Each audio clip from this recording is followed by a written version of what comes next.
Ambati silks Kanchipuram sari store now in Vijayawada. Exclusive పట్టు saris, salwars and lehengas. IPL 2026లో match 4th ఈరోజు జరగబోతుంది. పంజాబ్ వర్సెస్ గుజరాత్.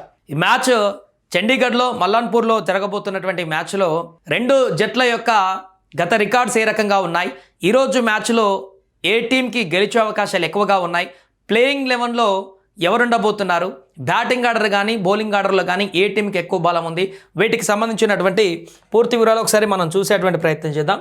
ముందుగా గత 6 మ్యాచ్ల్లో హెడ్ టు హెడ్ చూస్తే 3 మ్యాచ్లు పంజాబ్ గెలిచింది, 3 మ్యాచ్లు గుజరాత్ గెలిచింది. గత 6 మ్యాచ్ల్లో సమానంగా ఉంది.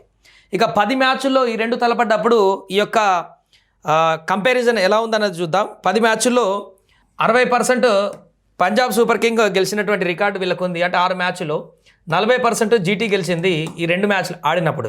అలాగే హైయెస్ట్ యావరేజ్ స్కోర్ ఫస్ట్ ఇక్కడ పంజాబ్కి 178 ఉంది ఓవరాల్గా, అండ్ జీటీకి 192 ఉంది యావరేజ్ స్కోర్. పంజాబ్కి హైయెస్ట్ స్కోర్ వచ్చేసి 238 పరుగులు అండ్ జీటీకి 234 పరుగులు. అంటే బ్యాటింగ్లో రెండు జట్లు కూడా అద్భుతంగా రాణిస్తున్నట్టుగా మనం దీని ద్వారా అంచనా వేయచ్చు. ఈ రెండు జట్ల ప్లేయింగ్ 11 ఏ రకంగా ఉంది, ఎవరు ఆడబోతున్నారు, బ్యాటింగ్ ఆర్డర్ ఏంటో ఉన్నది కూడా పూర్తిగా ఒకసారి మనం చూద్దాం.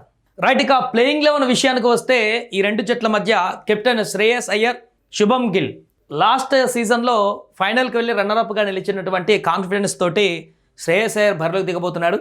శుభమ్ గిల్ మొన్న జరిగినటువంటి వరల్డ్ కప్లో ప్లేస్ దక్కలేదు, T20లో అంత యావరేజ్ మెయింటైన్ చేయడం లేదనేటువంటి ఒక ప్రెషర్తోని బరిలోకి దిగుతున్నాడు. కాబట్టి దాన్ని చూపెట్టుకోవాలనేటువంటి ఒక కసితోని బరిలోకి దిగుతున్నాడు. సో ఈ రెండు జట్ల అంచనాలు చూస్తే పంజాబ్ కింగ్స్కి ప్రియాన్స్ ఆర్యన్, ప్రమన్ సింగ్ ఓపెనర్గా వీరే గత సీజన్లో అద్భుత ఆరంభాన్ని ఇచ్చారు, మంచి బ్యాటింగ్ చేశారు. ఇప్పుడు కూడా అదే ఓపెనింగ్ ఉండబోతుంది. ఆ తర్వాత Nehal Wadhera, Shreyas Iyer, Marcus Stoinis allrounder, Shashank Singh, Azmatullah Omarzai, Marco Jansen, Harshdeep Singh, Vyshak Vijay Kumar, Yuzvendra Chahal ఈ ప్లేయింగ్ 11లో దిగవచ్చు. ఇంపాక్ట్లో ప్రవీణ్ దుబే కొత్త ప్లేయర్ ఉన్నాడు, అతన్ని వాడుకుంటే వాడుకోవచ్చు. ముషీర్ ఖాన్ కూడా ఉన్నాడు. సో వీళ్ళలో రిప్లేస్ చేస్తే ఒకరిని చేసేటువంటి అవకాశం ఉంది.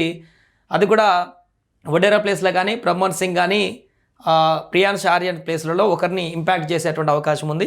సో బ్యాటింగ్ అయితే మనం చూసాం, పెద్ద పెద్ద ప్లేయర్ దీంట్లో కనపడకపోయినా అద్భుతంగా రాణించింది ఎవరంటే లాస్ట్ సీజన్లో ఓపెనింగ్ పార్ట్నర్షిప్ ప్రమోన్ సింగ్, అదేవిధంగా ప్రియాన్స్ ఆర్యన్ అద్భుతంగా రాణిస్తూ ఓపెనింగ్లోనే విధ్వంసాన్ని సృష్టించి మ్యాచ్ను మొత్తం మలుపు తిప్పారు. తర్వాత కెప్టెన్ శ్రేయస్ అయ్యర్ కూడా చాలా చక్కటి ఇన్నింగ్స్ ఆడాడు లాస్ట్ సీజన్లో, అద్భుతంగా రాణించాడు.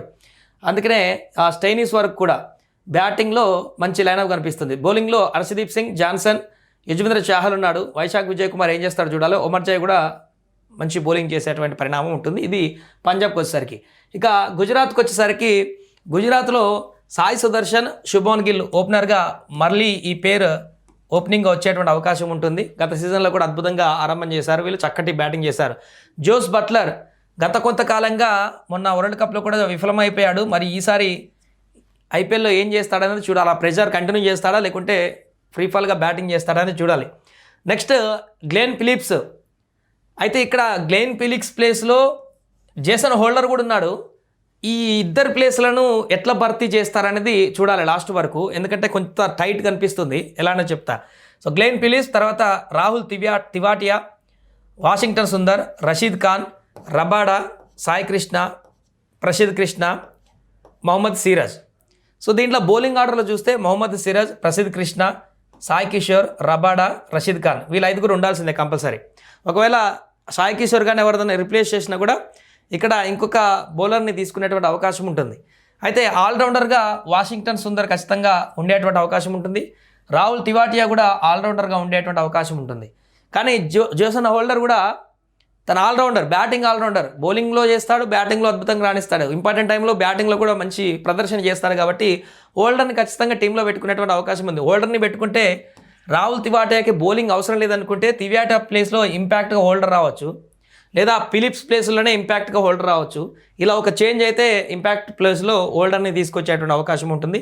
లేదు హోల్డర్ అవైలబుల్గా లేకపోతే షారుఖ్ ఖాన్ ఇంపాక్ట్గా బ్యాటింగ్ ఆర్డర్ తీసుకొచ్చి, అంటే అక్కడ ఉన్నటువంటి పరిస్థితులను బట్టి మార్పు చేర్పులు చేసేటువంటి అవకాశం ఉంటుంది. ఇది ప్లేయింగ్ 11లో మనకు ఉన్నటువంటి అంచనా. మొత్తం 100% ఏదే ఉంటుందని కాదు, కానీ మనకు ఉన్నటువంటి ప్రస్తుతానికి సమాచారం మేరకు ఈ యొక్క అంచనా ఉండొచ్చు. సో టీం విషయానికి వస్తే ఇక్కడ బౌలింగ్లో మొహమ్మద్ సిరాజ్ మనకు తెలిసిందే డిఎస్పి ఎట్లా బౌలింగ్ చేస్తాడో అద్భుతంగా రాణిస్తాడు. బ్యాటింగ్లోకి వచ్చేసరికి ఇప్పుడు ఎలా రాణిస్తారు గుజరాత్ అనేది చూడాలి. పంజాబ్ అన్ని విభాగాల్లో పర్ఫెక్ట్గా కనిపిస్తుంది. ఇక్కడ Harshdeep, Johnson, Azmatullah Omarzai, Stoinis ఉన్నాడు. అదేవిధంగా యుజ్వేంద్ర చాహల్, వైశాఖ్ విజయ్ కుమార్ బౌలింగ్ ఆర్డర్లో బాగుంది. బ్యాటింగ్లో గత సీజన్లో చేసినటువంటి బ్యాటింగ్ విధ్వంసం చూస్తే పర్ఫెక్ట్ స్ట్రక్చర్ అనేది పంజాబ్కు ఉంది. ఇక గుజరాత్కి వచ్చేసరికి ఇక్కడ శుభం గిల్ ప్రెజర్ రిలీవ్ చేసుకుంటాడా, ప్రెజర్ కంటిన్యూ చేస్తాడా అనేది చూడాలి. సాయి సుదర్శన్ మరొక అద్భుత అవకాశం అని చెప్పొచ్చు. గత సీజన్లో మంచిగా ఆడాడు, ఈ సీజన్లో ఆడితే అద్భుతంగా ఉంటుంది, లేదంటే ఇబ్బంది. ఇక జోస్ బట్లర్ గురించే ఇక్కడ చర్చ కొనసాగాం. జోస్ బట్లర్ కనుక సేమ్ ఫామ్ని గత కొన్ని రోజుల నుంచి ఉన్నటువంటి ఫామ్ని కొనసాగిస్తే బ్యాటింగ్ ఆర్డర్లో కొంత డీలా పడేటువంటి అవకాశం ఉంటుంది జీటీ. ఇక గ్లెన్ ఫిలిప్స్ మనకు తెలిసింది, ఒకసారి బ్యాట్ జులిపిస్తే ఏం చేస్తాడు అనేది. రాహుల్ తియాటియా ఎప్పుడో ఒకసారి ఆడాడు, ఈ మధ్యలో పెద్దగా ఫామ్లో లేడు. రాహుల్ తియాటియా బ్యాట్ జులిపిస్తే రన్స్ వస్తాయి, లేదంటే కొంచెం డౌట్ఫుల్గా ఉన్నటువంటి ప్లేస్ ఇది.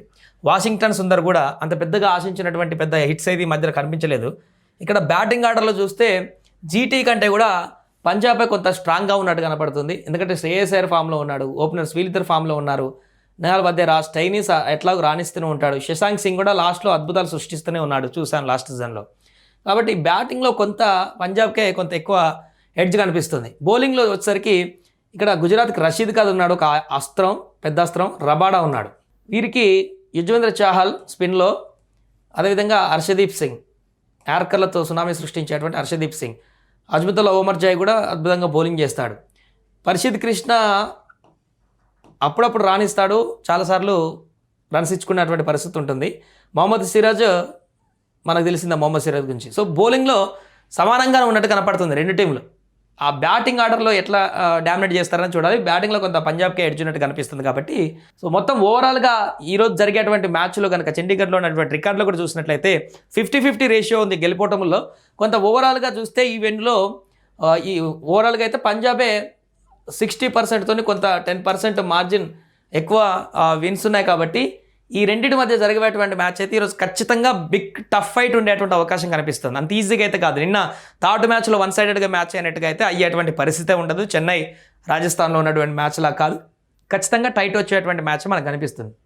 కాకపోతే గెలుపు ఎవరికి ఉండేటువంటి అవకాశం ఉంది అనేటువంటి అంచనాకు వస్తే మన అంచనా ప్రకారం అయితే ఇప్పుడున్నటువంటి చెప్తున్నాగా బ్యాటింగ్ ఆర్డర్లో కొంత పంజాబ్కి ఎడ్జ్ ఉంది, బౌలింగ్లో మాత్రం రెండు సమానంగా కనిపిస్తున్నాయి.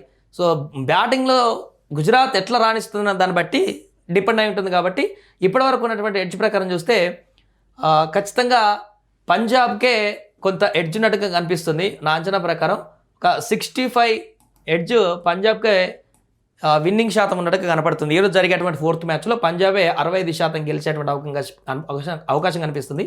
35% జీటీకి గెలిచేటువంటి అవకాశాలు స్పష్టంగా కనపడుతున్నాయి. మరి మ్యాచ్ మొదలైన తర్వాత ఏం చేస్తారన్నది చూడాలి. ఇంకొన్ని మార్పులు ఉంటే ఉండొచ్చు, చివరి నిమిషంలో ఏమైనా మార్పులు చేస్తే చేయొచ్చు. ఆ మార్పుల ఇంపాక్ట్ కూడా ఏమైనా మ్యాచ్ రిజల్ట్ మీద పడేటువంటి అవకాశం ఉంటుంది. కాబట్టి ఈరోజు జరగబోయేటువంటి ఫోర్త్ మ్యాచ్లో అయితే నా అంచనా ప్రకారం అయితే పంజాబ్ కొంత గెలిచేటువంటి అవకాశాలు ఎక్కువగా ఉన్నట్టుగా అయితే చెప్పుకోవచ్చు.